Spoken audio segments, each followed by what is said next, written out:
Ngake ngabhala olunye udaba lwensizwa yakwaButhelezi lapha Olundi lapha emission lensizwa isejele laseqala kabusha njengamanje sikhuluma idonso 18 years bayazi abaningi yaziwa ngoNtuthuko lensizwa uNtuthuko kaButhelezi kodwa ke idumenge lika Feleba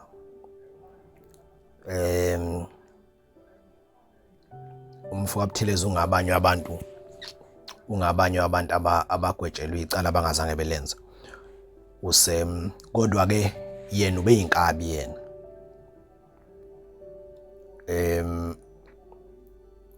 ubeyinkabi kodwa futhi ubengayena umuntu onkabiza ngasekhaya ngoba ubegxile kakhulu eGoli kodwa ugcine esegwetshwa icala akangalenzanga leli icala lokubulala khona iphoyisa eladutshulwa lapha endaweni khona lapha eNkonjeni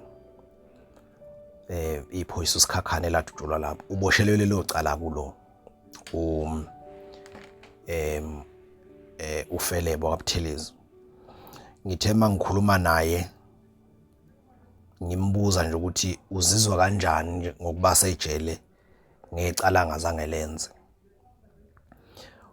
wayesethi hayi mfowethu cebekhulu kushuthi ngigwetshelwa nalana amanye amacala ekade kwasangiwenza ngingaboshwa ngicabanga ukuthi ngigwetshelwa wona ngoba anginali ixhwala noma anginakho yebo phela akekho umuntu ongathanda ukugwetshelwa icala ngalenzanga kodwa anginali ixhwala lokuthi ngihlezi ngikhala ukuthi ngaboshwe icala engingalazi uthi mhlambe futhi ngabe ngiyakhala kube ngagwetshwa udili kajele kodwa ngoba ngagwetshwa 18 years anginalo uvalo kakhulu ngoba vele bengivele ngiyinkabi ngiyakhumbula ukuthi lolu daba ngesikhathi ngilibhala baningi ababengazi ukuthi kwenzakalani ngokubulawa kwephoyisa usikhakhana ngicabanga nomndeni futhi wagcina ungazanga ngoba ngiyakhumbula nje ukuthi ngesikhathi lenzeka lelo cala nakuba sekuthe kuba kudadlanyana ngoba udaba lolwa ngo-2016 umphakathi wakhona lapha emission Olundi empeleni wawulwazi udaba ngoba iphoyisa leli ladutshulelwa khona emission. Ngizolufunda lolu daba ukuze umlaleli athole kahle ukuthi uyazi ukuthi kwesinye isikhathi kukhona lento ethi asikho esidlebende kwabo. Ngiyaye ngithi ke mina mangikhuluma ngeindaba zasejele nokubulalana nje kwabantu lokho kwenziwa ngabantu engingazi ukuthi bakwenzelana. Ngiyaye ngithi asikho ezindlebende kwabo. Kunabantu abayebecabanga ukuthi emphakathini kunabantu abayebecabanga ukuthi makukhona umuntu ofile emphakathini obeyisigebengu bese becabanga ukuthi nabazali bakhe lo muntu noma nezingane zakwabo noma nomndeni nje uzojabula na ujabulela ukuthi ufile usibanibani noma bese ayikho into enjalo. Akekho umzali ongafuni ingane yakhe. Ngisho ingane ngabe isigebengu esinjani uma isishonile akekho umzali ngisho ingane yakhe ade imhlupho omunye umzali thola ukuthi ade imhlupho ingane yakhe kodwa mayisishonile akekho umzali umfica ethi ayi liphume nobomvu ajabula kanye nomphakathi ayikho into enjalo. Bambala kakhulu mhlambe nabo basuke benezathu zabo. Ngifuna ukufunda udaba lolensizwa so that umlaleli noma umuntu osibukele akwazi ukuthola the details. Isihloko salo ungalithola ipage lethu msimenzisto on Facebook, msimenzisto media SA. Isihloko salo lithi usizi lwenkabi enguntuthuko Buthelezi eyagwejelwa ukubulala iphoyisa usikhakhane Olundi ekubeni yayingekho edutshulwe. Ngo-2016 lapha yayindaweni yeSolundi eKZN enkonjeni esigodini saseVezunyawo bude buduze naseMission. Ngo-2016 kwakunesitolo somunye nje ubaba wakwadladla lapho eMashona. UDladla kwangowaseMashona kodwa enesitolo eMission. Kodwa lo baba wayenesitolo enkonjeni esicemeni sakwaVezunyawo kodwa yena kubo kuseMashona. Zonke lezi indawo isengaphansi koLundi. iMission neVezunyawo kusondelene. Yizo lezi indawo ezazisebenzisa isitolo sakwadludla. Impeleni isitolo sakwadludla not kwadladla. So lezi indawo ke zombili nezinye ikhona lapho zayisebenzisa isitolo sakwadludla ngoba sona siphakathi nendawo. Kodwa ke lesi sitolo usowasidayisa lo baba wakwadludla wasidayisela enye insizwa yakwaNkosi khona enkonjeni. Kulesi sitolo sakwadludla ngo-2016 kwakusebenza enye nje insizwa yangapho Khukho Ondini eyayaziwa kakhulu ngokuthi uzavolo kaButhelezi sekhona nje leyo insizwa. Le insizwa uzavolo yayisebenza ukugada lesi sitolo ibuye idayise futhi. Yayilala khona ngaphakathi esitolo. Bayazi abantu baseMission nabaseVezunyawo leyo insizwa leyo. Kusho ukuthi uzavolo Buthelezi wayengehlukani nesibhamu. Njengoba egada kulesi sitolo nje sakwadludla wayengasifihli nje ngoba abantu babazi ukuthi lensizwa euzavolo inesibhamu esisemthethweni. Abantu babecabanga kanjalo. Naye uzavolo wayehamba esho kubanda ethi yena unesibhamu esisemthethweni. Kwakwaziwa nje ukuthi sisemthethweni. Ngeke ngithi mangikhuluma ke ngosizi lomuntu ophatha isibhamu ngikhulume ngazo lezi zinto ezifana nalezi. Kunabantu abaphatha ibhamu okuze kwazi ukuthi ibhamu zabo isemthethweni. Kodwa mawuthi uyathola mawusulandela uthola ukuthi azikho emthethweni. Naye umnikazi waso leso sibhamu usiphethe nje sinoma kanjani. Usiphethiswa ukuthi akalwazi usizi lomuntu ophatha isibhamu. Kuthe einsukwini nje ngabomhla ka-15 March 2016 lensizwa ekuthiwa uzavolo yakwaButhelezi waya kwenye insizwa yakwaButhelezi khona lapha endaweni yaseMission. Igama lalensizwa uNtuthuko Buthelezi nayo lo engembiza ngoFeleba. Lensizwa ibuye yaziwe ngoFeleba. Lensizwa yayihlala eGoli kakhulu kodwa ngalezi insuku yayisemakhaya. Uma efika uzavolo Buthelezi kubo kaNtuthuko Buthelezi wafike wafuna inhlamvu kuNtuthuko wathi kunephoyisa lemjwayela kabi akafuna ukulifundisa isifundo. Uzavolo uya kuNtuthuko uyazi ukuthi uNtuthuko uphatha isibhamu futhi babengewona umndeni uzavolo noNtuthuko. uNtuthuko lo engimbiza ngoFeleba babengawona umndeni kodwa babengawona umndeni kodwa kwakungosibongo fanana nje. Uyazi ukuthi ke manisuke izibongo zenu uyifana imvamisa isikhathi esiningi nigcine senizwana nani nezinsizwa. So uzavolo nje obegada lapha esitolo nje wabe seyakuyona lensizwa le kuthiwa uNtuthuko. Wafike wacela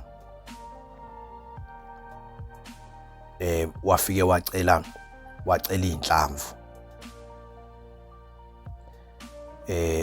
Wathi kunephoyisa lemjwayela kabi ngoba that is the thing eyenziwa ngabantu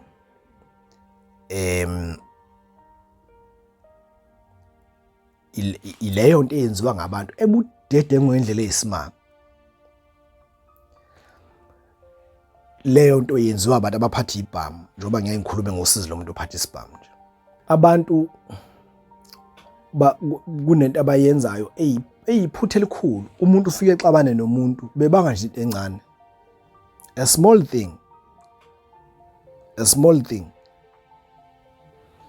Ebese ngenxa ukuthi umuntu uphatha isibhamu bese ethi usibanibani ngijwayela kabi ngizomfundisa abantu esho ebe azi naye ukuthi lento ayisho ngaphakathi enhlizweni yakhe ngekayenze. Uthola ukuthi akananhloso yokuthi amdubule vele ethi usibanibani ngizomqebhula ngohlamvu ngifuna umkhombisa abantu. Uthola ukuthi lento uyayisho nje, angithi omunye ngenxa ukuthi uphatha isibhamu uyayisho lento ngenhloso ukuthi kusabiseke laba abaseduze kwakhe. Uthola ukuthi uyayisho lento ngenhloso ukuthi ufuna ukimpressa mhlawumbe ngabe izintombi ngabe iseduze kwakhe. Bese banebhadi lokuthi after usuku noma ngakusasa noma after 2 days lo muntu ade ethi uzomqebhula ngohlamvu vele adutshulwe lo muntu, adutshulwe sedutshulwa ngomunye umuntu. Uma esedutshuliwe lo muntu vele phela thina sazi wena okade ukhuluma ukuthi uzomqebhula ngohlamvu, sazi wena thina. Ngeke hlale ngakuthula amaphoyisa lokho uma ekusesha ukuthi ubani obexabene nomufi. Thina sizothi sazi wena thina. Fika amaphoyisa kuwe kanti ngempela icala ulenzanga nealibi unayo. Bese yakubopha amaphoyisa. Icala ungalenzanga uhlala ejele. So ke kwathe insukwini ngabomhla ka-15 March 2016 lensizwe uZavolo egada lapha esitolo kwaDludla waya kwenye insizwa yakwaButhelezi khona lapha endaweni yaseMission. Igama lalensizwa uNtuthuko uButhelezi, ibuye yaziwe ngoFeleba. Lensizwa yayihlala eGoli kakhulu kodwa ngalezi insuku kwenzeka icala esemakhaya. Uma efika uZavolo uButhelezi kubo kaNtuthuko uButhelezi wafike wafuna inhlavu kuNtuthuko wathi kunephoyisa elimjwayela kabi akafuna ukulifundisa isifundo. Ayiwayilandula inhlavu uNtuthuko wathi akanazo. Kwathi ngakusasa uNtuthuko wezwa igenge lapha nje eMission endaweni ixoxa ngayo uZavolo uButhelezi. Ilo nalowo esho ukuthi uyazi uZavolo kade efikile kumina ezofuna inhlavu. Waxakeka uNtuthuko ukuthi hawu waxakeka uNtuthuko kanye nale gang ukuthi hawu kanti uZavolo uma efuna inhlavu zesibhamu uhambe eyifuna kuona wonke umuntu kanti nanokuthi uZavolo uButhelezi wayengenaso phela isikhathi eside efikile lapha endaweni yaseMission ondini. Ngokunye lokho okwakuxaka igenge yaseMission. Kwathi ngolwesihlanu mhla ka-8 March ebusuku ngawo 2016 khona lapha enkonjeni eMission kwadutshulwa kabuhlungu iphoyisa laseThokoza uKhayelihle Sikhakhane owayesebenzela Olundi Police Station kwa-A. Kodwa leli phoyisa ladutshulwa lapha enkonjeni esigodini sasothini esigcemeni sasothini. Isidumbu sikaSikhakhane satholakala emotweni yakhe uSikhakhane ekseni ngakulomgwaqo ongena kwaMazibuko kulomuzo namatekisi. Kanti futhi nobaba wakhona lapho kwaMazibuko wafa ngakho ukudutshulwa. Leli phoyisa latholakala ekseni lidindilizile nje uSikhakhane emotweni yalo linamanxeba okudutshulwa ekhanda, enhlafunweni kanye nasesifubeni. Kusukela ngalelo langa kutholakale isidumbu sephoyisa lakwaSikhakhane. uZavolo uButhelezi akaphindanga wabonakala esitolo sakwaDludla. Wanyamalala ngalo lelo langa. Kwavele kwawucacela umphakathi ukuthi kusho ukuthi uZavolo njengoba ehamba efuna inhlavu nje ethi kunephoyisa elimjwayela kabi kusho ukuthi ubesho uSikhakhane. Angithi uyabona ukuthi noma ngabe kuthiwa iphoyisa lidutshulwa ngoZavolo kodwa ngoba einsukwini nje uZavolo ehamba ethi kunephoyisa elimjwayela kabi ufuna inhlavu vele makhona iphoyisa elifaka kuzothiwa uyi noma selibuyele ngomunye umuntu. So leyo nto abantu abayiyeke leyo nto leyo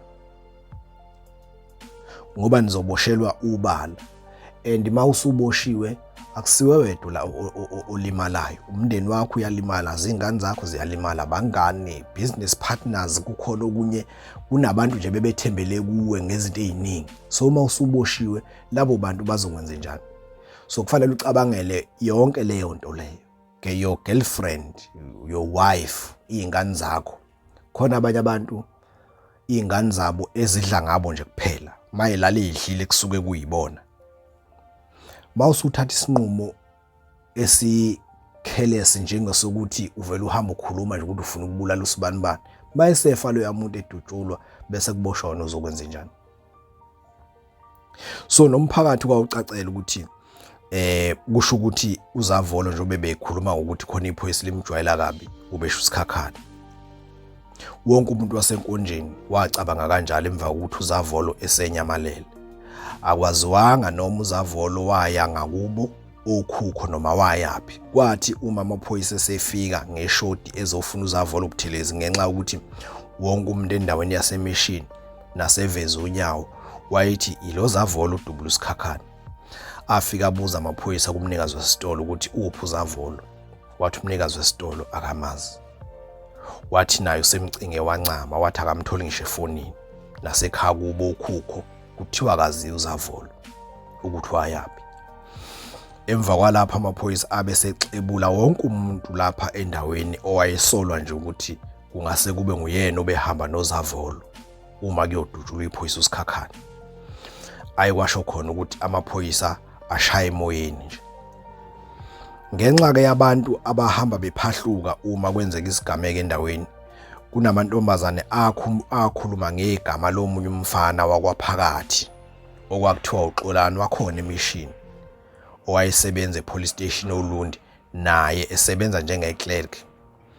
Amaphoyisa amlanda lo mfana wakwaphakathi amfaka ishophu naye amxebula ngayo yonke indlela. Eseveza nanokuthi asezwile amaphoyisa ukuthi usikhakhane udayiswe uye lensizwa yiwe lensizwa kwaphakathi. Lensizwa kwaphakathi sekusolakala ukuthi yiyo edayisa usikhakhane imdayisa kuZavolo, kodwa kwagcina kwabonakala ukuthi ayikho into enjalo. Amiyeka amaphoyisa lo mfo wakwaphakathi ngenxa ukuthi abanye abantu bathi akakwazi uXolani phakathi ukudayisa umzala wakhe ngoba usikhakhane wayezalwa kwaphakathi. Usikhakhane lo shonile wayezalwa kwaphakathi. Kuthe emva kwenyanga kubulewe usikhakhane enkonjeni, uphiko lwamaHawks eRichards Bay abese efonela uNtuthuko Feleba Buthelezi wakhona eMishini. Amfonela nje uNtuthuko usesegoli ngoba vele wayeumuntu ozinze khona eGoli. Kodwa ngomhla ka-18 March 2016 nokuyilanga okwadutshulwa ngalo uKhayelihle Sikhakhane, lo Ntuthuko lo wayesemakhaya khona ondini eMishini. Nangenkathi nje sesithathwa isidumbu sikaSikhakhane sithathwa ngamaphoyisa wayekhona uNtuthuko endaweni yesigameko. Ambona nje futhi amaphoyisa ngoba ayamazi nje kakhulu. uNtuthuko Feleba Buthelezi uyaziwa lapha ondini eveza unyawo naseMishini kanjalo nasothini uyaziwa nje uNtuthuko. Empeleni wayesatshiswa kwenyoka kulezi ndawo lo Ntuthuko ngoba babemazi ukuthi uphatha isibhamu. Athi ke amaHawks kuNtuthuko mnumzane ukhuluma namaHawks eRichards Bay. Bamfonela usesegoli. Bathi mnumzane ukhuluma namaHawks eRichards Bay wamgcina nini uKhayelihle Sikhakhane. Babuza umufu ukuthi uNtuthuko wamgcina nini. Uthi ke uNtuthuko ngamgcina ngelanga ethathwa eseshonile ekseni ngangikhona amaphoyisa emthatha. Athi ke amaHawks asikhulumi ngalokho thina sisho ukuthi wagcina nini ukukhuluma naye. UNtuthuko echazeka ukuthi yena akamjwayele nje uSikhakhane, akamjwayele inhlobo, empeleni nje bazana kude abakaze nje bexoxe ngisho efonini. Emva kwalapha amaHawks abesebuza kuNtuthuko ukuthi yena uNtuthuko ukuphi njengoba bexoxa nje, athi uNtuthuko yena usegoli. Bese ethi amaHawks afuna ukumbona, ethi uNtuthuko ayikho inkinga. Bese ethi amaHawks ubositshena ke mfoka Buthelezi uma ususemakhaya sibonana. uNtuthuko avume ethi ayikho inkinga uzowatshela amaphoyisa ukuthi uzoya nini ekhaya. Lapha ya eMishini ngala kwabulawa ngakhona uSikhakhane kwakunentokazi eyayijola noNtuthuko Buthelezi. Kusho ukuthi uNtuthuko wathi uma eqeda ukukhuluma namaHawks wabe esefonela lentokazi ajola nayo. Uthi kule ntokazi, yazi kade ngifonelwe ngamaHawks athi afuna ukungibona mayelana nodaba lokubulawa kukaSikhakhane. Ayi yavele yambhlokha khona lapho uFeleba lentokazi. Imbhlokha nje isizwile endaweni ukuthi I mean iyazi vele endaweni ukuthi kwenzakaleni ngephoyisa likaSikhane. Uyazi ukuthi makusuke kufa umuntu endaweni makusuke kufa umuntu endaweni kuba khona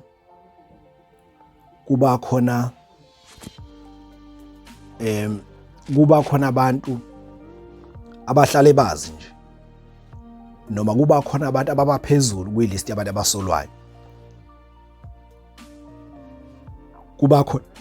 Kuba khona abantu ababaphezulu kwilist yabantu abasolwayo, bese kugcina sekwaziwa nje endaweni ukuthi umuntu osolelwe icala lika sibanibani usibanibani. Emva kokuthi uNtuthuko Feleba Buthelezi esefonele lentokazi yasothini owayejola nayo yambhlokha, lena eyangalapho okwabulawelwa ngakhona uKhayelihle Sikhakhane, kwabe sekufika usuku lokuthi aye ekhaya, nokuwusuku owayelitshene ama-Hawks ukuthi uzokwehla ngalo ukusuka eGoli ayondini. Lolo suku kwakumhla ka-4 June 2016. Khumbula ukuthi icala lenzeke ngoMarch.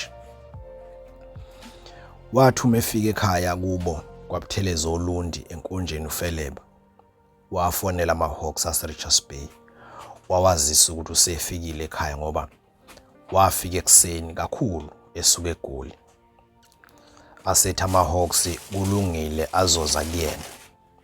Emva kwalapho uFeleba wabe eseya edolobheni Olundi ngokuphakama kwelanga eyocosha izinto ezincane njengensizwa efika ebusuku. Uthe mayifika nje town wabe sefonela lentokazi eyayimblockile. Wayifonela nga-public phone, yavele yalibamba ucingo. Waseyichaza kulentokazi ukuthi uyena lo fonayo. Yathi lentokazi yona ayisafuna ukukhuluma naye. Wayicela uFeleba ukuthi mabakhulume. Yagcina isivumile lentokazi, yayisithi icela bebonanele lapha ya khona edolobheni Olundi ngo-12 lapha yayiduze kwase-library ukuze bexoxe face to face ngoba nayo iyeze edolobheni. Wavuma noFeleba bavumelana. Uthe uma sekusondela u-12 uFeleba esehamba egudla itolo lapha etown Olundi esebheke ngase-library ukuyohlangana nalentokazi. Ayi wabe sehlangana nenye insizwa yakwaNongoma kodwa esizinze Olundi. Igama lensizwa uMzwandile Jele. Yabe simisa lensizwa ngokwethuka nangokumangala, yambuza ukuthi hawu nakho sekuduma ukuthi uwe Feleba owabulala uKhayelihle Sikhakhane. Ayi waphika uFeleba wathi akayazi leyo nto yena. Washo nanokuthi njoba bekhuluma nje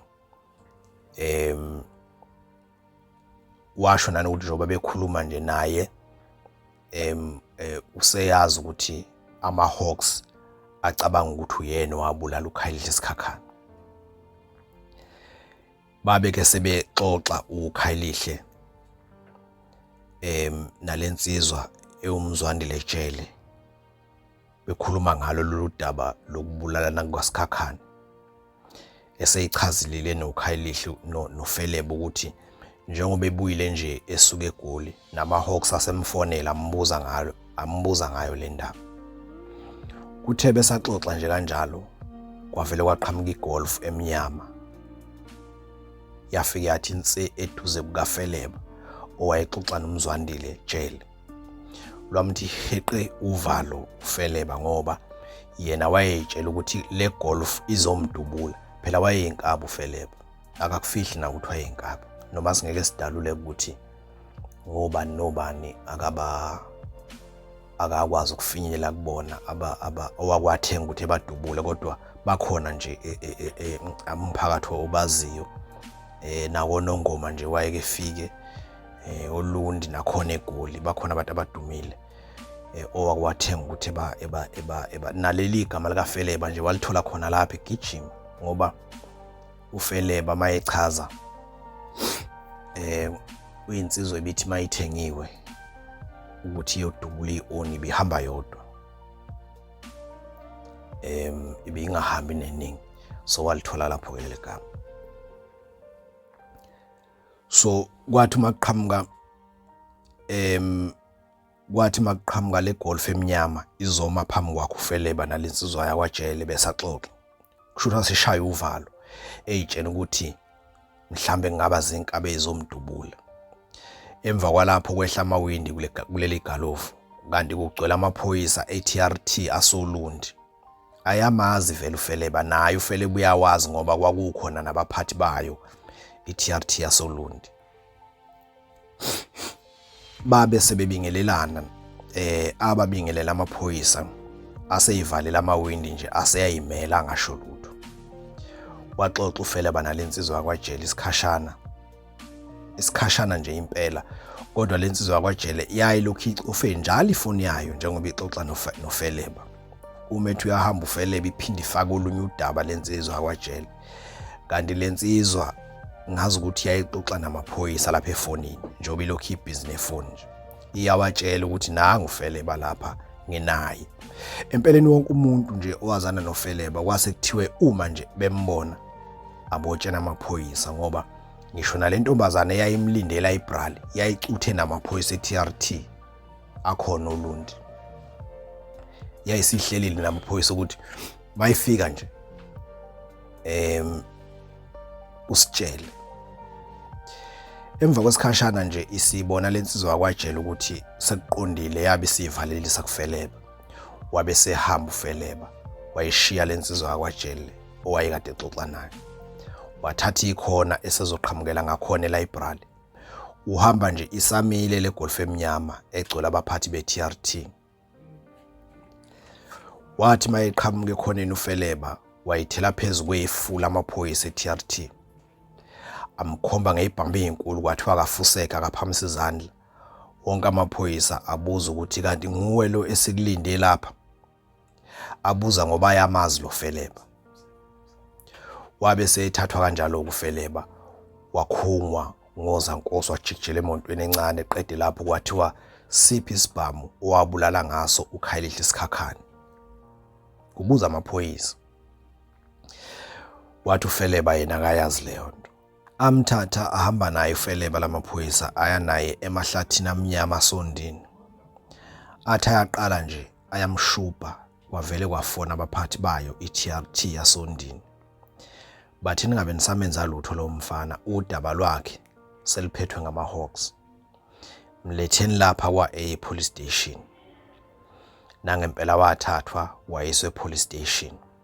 Bafike bamthatha abaphathi beTRT bamfaka emontweni base befonela amaHawks. Athi amaHawks akuhlanganwe egarage enhlungwane. Yindawo zasolundi lezo. Nangempela abaphathi beTRT bamhambisa uFeleba kumaHawks. AmaHawks amthatha uFeleba ahamba naye aye eRichards Bay.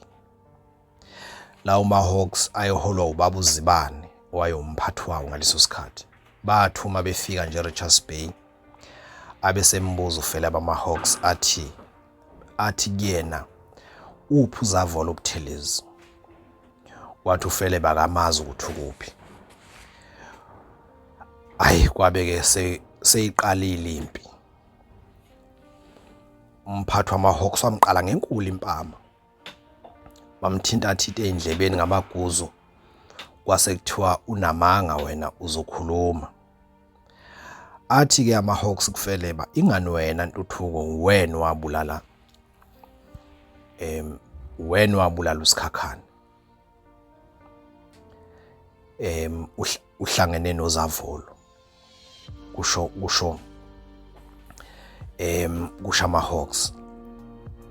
Athi ngani wena Ntuthuko athi wena Ntuthuko wena wabulala usikhakhane ngolwesihlanu lomhla ka-18 March.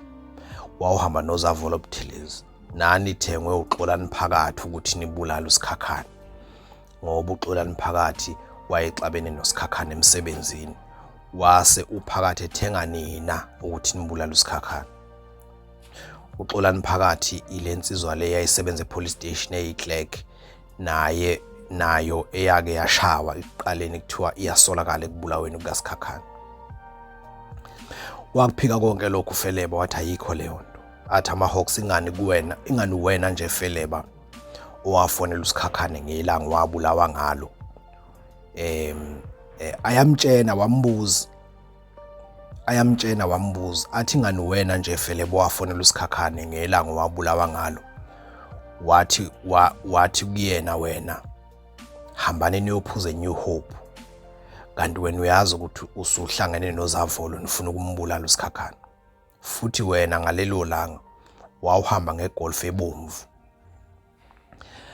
Wakuphika konke lokhu uNtuthuko uFeleba Buthelezi wasechaza ukuthi yena ngelanga okwafa ngalo uSikhakhane wayesekhaya kube emishini, wayelele endlini nomama wengane yakhe wakwaCebekhulu owayesebenza enkonjeni clinic. Washo futhi ukuthi nguyena umama wengane yakhe owamazisa ngokuthi sekubulewe uSikhakhane. Naye umama wengane indaba wayithola uma efika emsebenzini ekseni, waficoza kwabo bexoxa ukuthi iphoyisa uSikhakhane litholakala lishonile emotweni yalo lapha yangasemgwaqeni wakwaMazibuko. Lo mama wengane wabe sefonela uFeleba njengendoda yakhe emtshela ukuthi usethe uyafika lapha emsebenzini wathola nazi indaba. uFeleba wathola kanjalo ukuthi uSikhakhane useshonile. Abe sethi amaHawks mfana sidlali lapha. Bawucabanga ukuthi siyadlala usazokhathala ube udaka. Le golf ebomvu yamaHawks akhuluma ngayo, leli golf elibomvu amaHawks akhuluma ngayo ayibona kuyi-profile picture kaWhatsApp wakhe uFeleba. Naye uFeleba wayefakele nje i-profile picture eyigalofu elibomvu imoto, hayi ukuthi wayenayo, wayezifakele nje isithombe saba i-profile picture, futhi kube wayefake iBMW emnyama kuyi-profile picture namaHawks ayezothi ingani wena wawuhamba ngeBMW emnyama. Amaphoyisa ayithola kanjalo ilidi, izindlela nje ayisebenzisa ngayo. Emva kwalapho amthatha uFeleba amaHawks amsedanyeni, bafike bamkhumula wasala nqunu, babe sebemfaka ishubhu. Bamxebula baze bamphosa edanyeni, bamdonsa ngamasende baze bamjoja ngothi, bamenza yonke into eyenziwe esigebengweni uma sishubhwa. AmaHawks ke uma ekushubha awakiye kungakayichameli, afuna ukuthi uyichamele uyishiye, wenze yonke leyo nto leyo ukuze kubonakala ukuthi ngempela iqinisa awulazi. Uma nje ungakayichameli, ungakayishiyi, ungakenzi yonke leyo ndawo akiyeke.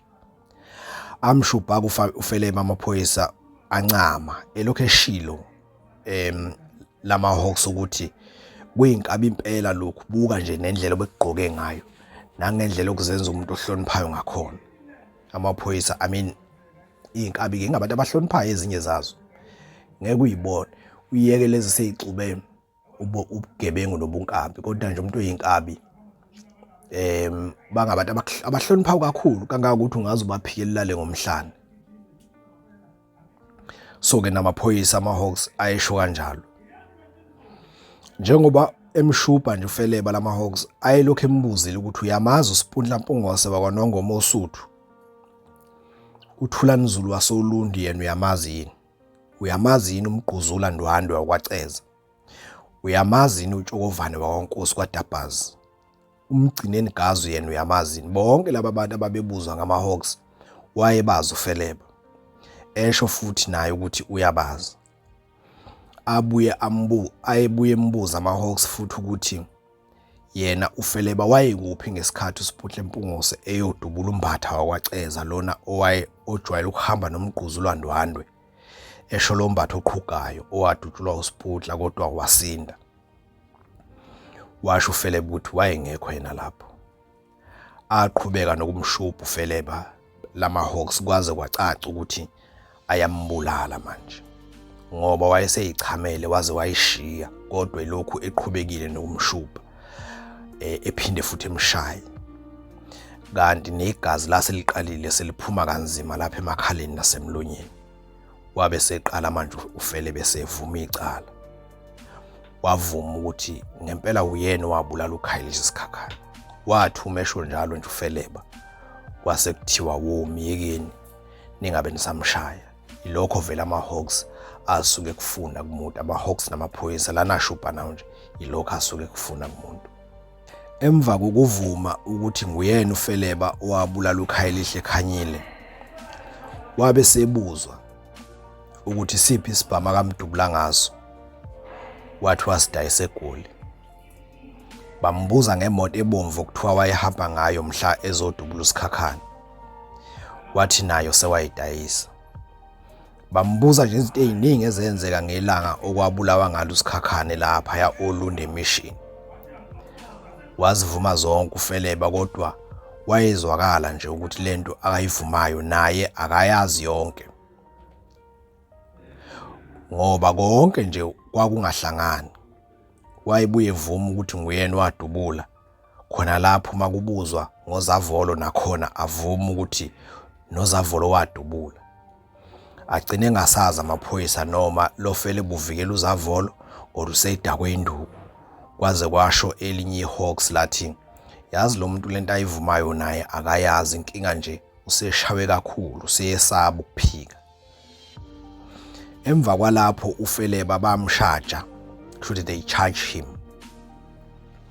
bamgxoba izithupha qede lapho bamshovela ejele laseNcome wayotoka khona emva kwenyanga ezu6 uFeleba elokhu eyenkantolo yafike imantshi yasondini yathi ubufakazi abuhlangani yathi lo msangano obhalwe lapha phansi ngabaseshi awuyenzi sense estatementeni sama-Hawks kwakubhala ukuthi uFeleba nguyena owafonela uKhayelitsha esikhakhane nokuyindlela owayemkhipha ngayo endlini emkhiphela uzavolo kodwa futhi lapha kuma-call records abantu abagcina befonele usikhakhane ayiveli inamba kaFeleba yasuka lapha imantshi yathi akukho kuhlanganisa uFeleba necala lahoxiswa icala ngo2016 usiyophela kwenzeka konke lokhu nje amaphoyisa asondini ayengayekile ukuthungatha uzavolo obuthelezi kuthe ngo2018 wabanjwa uzavolo obuthelezi uzavolo yilowa kade isitolo sikadludla lapha yaphakathi kwase lapha emission ngaseveza unyawo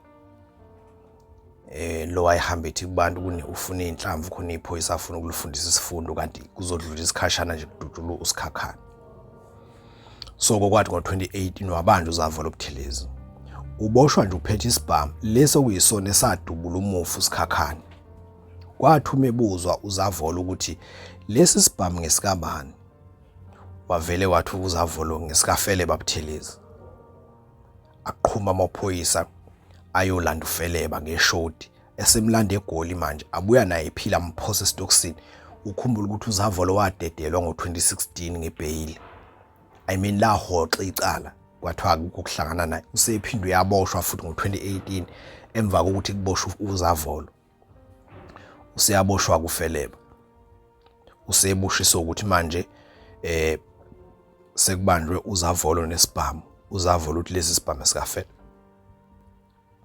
uzavolo uthi lesi sibhamu sikaFeleba so aqhuma amaphoyisa ayolanda uFeleba ngeshoti lapha eGoli abuya naye ephila amphosa esitokisini kwathi ume enkantolo uFeleba yafika yamnika ibail ka1500 imantshi yathi icala akalithethe engaphandle khona lapho lathutha manje icala ondini ladlulela eHigh Court yaseMthunzini labuye la eHigh Court yaseMtuba ngoba lalilandela ijaji uzavolo wavela waphenduka ufakazi wenkantolo wabopha uFeleba manje kwathi uma sekubuzwa ukuthi isibhamu sikaFeleba sifike kanjani kuwe wena zavolo wathi uzavolo uFeleba ubengikwelede imali eningi engasakwazi ukuyikhokha wase ethi ucela ngimbambise isibhamu ngoba usahlanganisa ekhuluma into engekho nje yamkholwa kodwa inkantolo ngoba inkantolo yayifuna isizathu.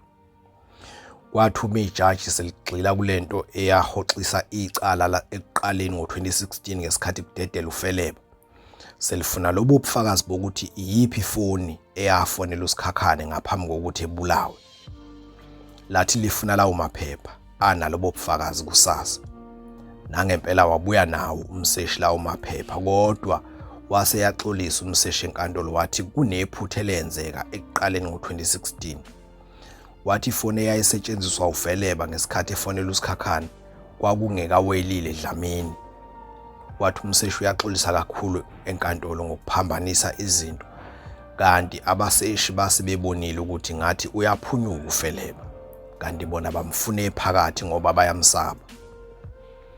Emva kwalapho ijaji labe selithi ngoba akucaci kahle lapha ekutheni iyiphi ifoni eyafonela uSikhakhane ngaphambi kokuthi abulawe, lathi liyabuchitha bonke ubufakazi bamafoni.